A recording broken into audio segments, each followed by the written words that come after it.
City India news, महाराष्ट्रातील लोकप्रिय news channel.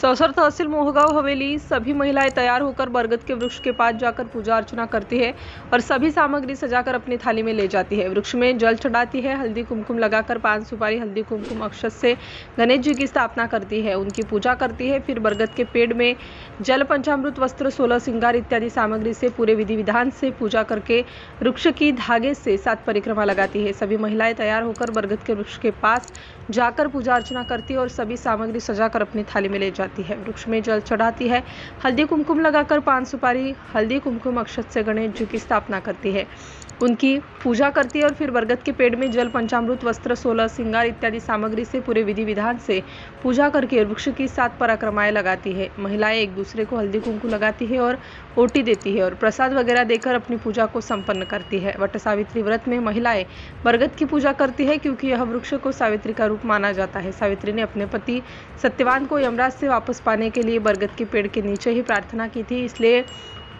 इस दिन महिलाएं बरगद के पेड़ की पूजा करके अपने पति की लंबी उम्र और सुखी वैवाहिक जीवन की कामना करती है। महिलाएं एक दूसरे को हल्दी कुमकुम लगाती है और ओटी देती है और प्रसाद वगैरह देकर अपनी पूजा को संपन्न करती है। वट सावित्री व्रत में महिलाएं बरगद की पूजा करती है क्योंकि यह वृक्ष को सावित्री का रूप माना जाता है। सावित्री ने अपने पति सत्यवान को यमराज से वापस पाने के लिए बरगद के पेड़ के नीचे ही प्रार्थना की थी, इसलिए इस दिन महिलाएं बरगद के पेड़ की पूजा करके अपने पति की लंबी उम्र और सुखी वैवाहिक जीवन की कामना करती है।